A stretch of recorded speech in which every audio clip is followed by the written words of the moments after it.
Listen to this podcast now on the Red Apple Podcast Network. Why is the middle class shrinking? Why are people facing an affordability crisis while marginalized individuals called informals grow in numbers? Join me as I travel the world, speaking with people living in invisibility, the leaders working to solve it, and uncovering the hard truths shaping our economy and daily reality. Download all of Red Apple Media's podcasts right now through your favorite podcast platform. Listen, all you New Yorkers. Excuse me. Taxi. Okay, man, we're looking around. This is the 77 WABC minicast. Welcome back to Let the Record Show with Chairman Jesse Garcia of the Republican Party. Jesse is the Vice Chair of the New York State Republican Party, as well as being the Suffolk County Chair for the party on Long Island. With us is our good friend, co-host, esteemed colleague, noted attorney, commentator, essayist Eric Levine, and I am Judge Richard Weinberg. So, gentlemen, every day my eyes bleed, my head explodes, because I see... It's a very messy studio. It's a very messy studio. I bring all of that baggage into me every week. And every week, Eric says to me, just wait, everything is going to work out fine. Trump knows exactly what he's doing. So I respectfully submit, Trump does not know what he's doing. This Iran war and these negotiations are dangerous. Time is on the side of the Iranians, not the Americans. Any deal made, you can't trust. They're building themselves up again. They're resupplying. They're remilitarizing. They're feeding the terrorist network. They know exactly what they're doing. They're trying to run out the clock as close to the midterm elections so that even if they have a so-called deal, and how you're going to inspect for that deal and verify that deal, it can blow up weeks before the November election, and then Trump is holding the bag and he looks weak. So why is this so important? Because if this happens, not only is the world at risk, but his majority in both the House and the Senate are at risk. And if he loses both those houses, what happens? He's going to be a lame duck president. And that's very, very bad for America. That's very, very bad for Western civilization. So I say to you, Mr. Trump, understand this. You cannot trust the Iranians. You cannot scream and shout and curse at Netanyahu for defending his own country, because when he defends Israel, he's defending Western civilization. Israel is just the first prong to be knocked over by the Iranians in a conquest of Western civilization. Europe is next, and then comes the United States. We're surrounded by Islamists in our own country, let alone from the Middle East and in Europe. This is dangerous stuff. In the House, they just passed with 4 Republican votes the War Powers Resolution, making the president having to go back to get authorization to continue his war efforts. Nothing. It's not nothing, respectfully, because it's symbolic of the fight he has, and it gives aid and comfort to Iran, who sees a splintering in this country during this war effort. So it's not nothing. It's very, very serious, because they're getting reinforced that their game is right. They think they're winning. Why do they think they're winning? Several things are going on at the same time. You have the Iran war. They're getting nowhere fast. On Cass and Cosby the other night, we had General Keane.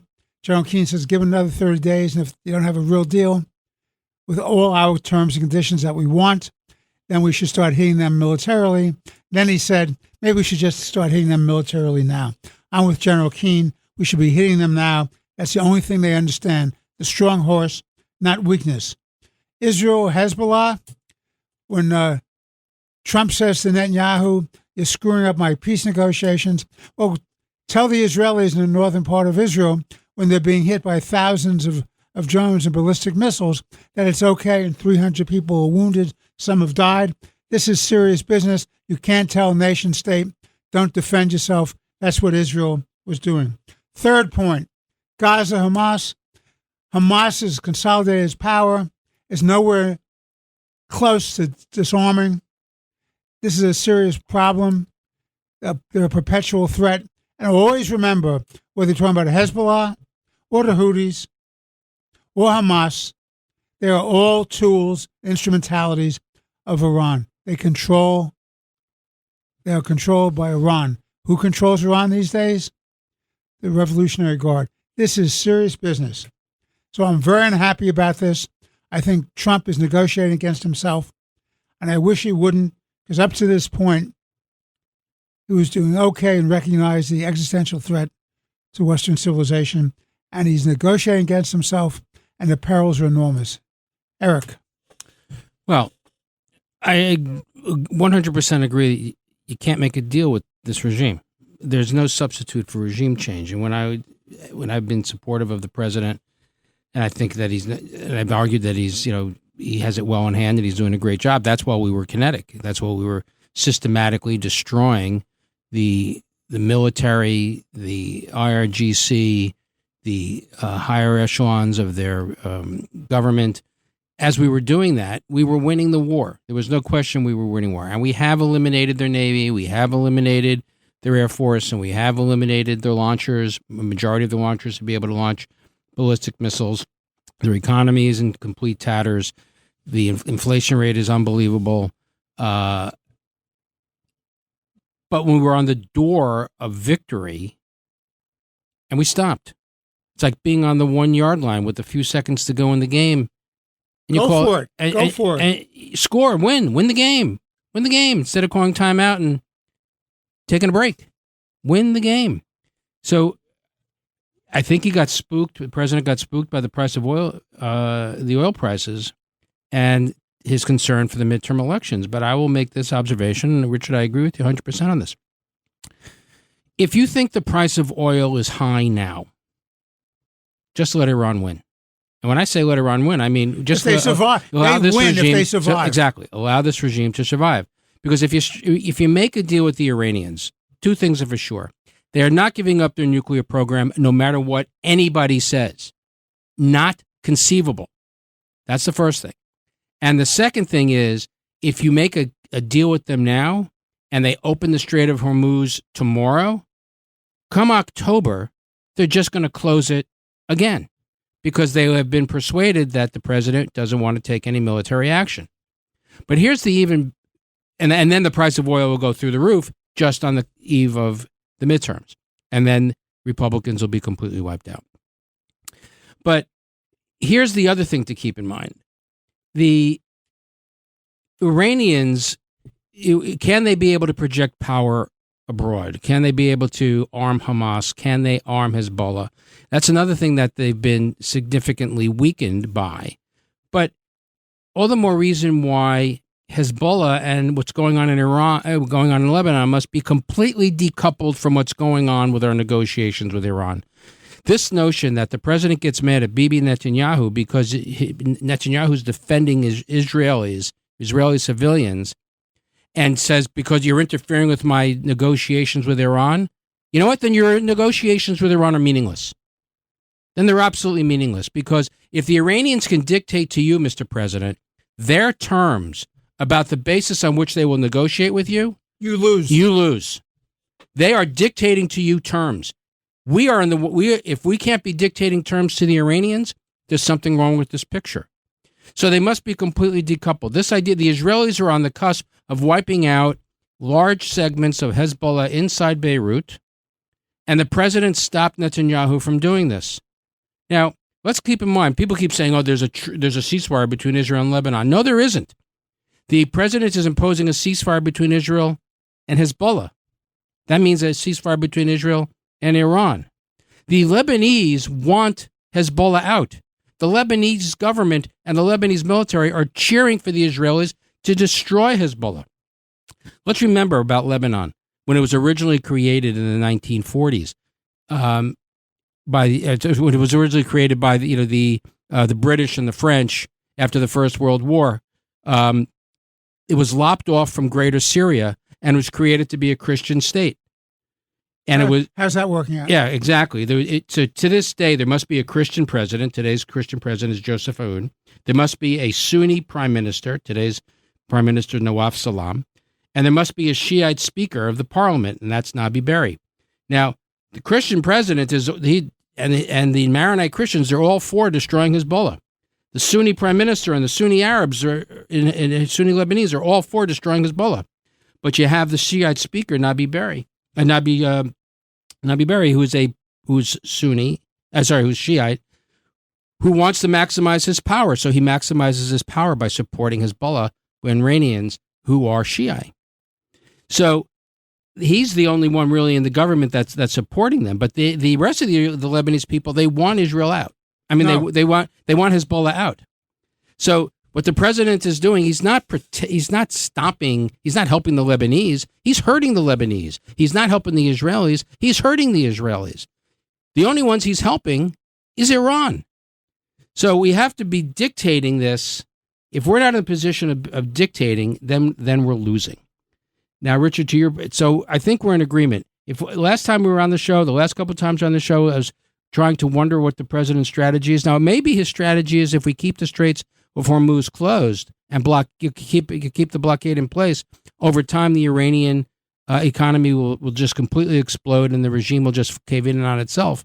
That's a legitimate strategy. I agree. But you have to two things. You have to explain that to the American people, and it takes time.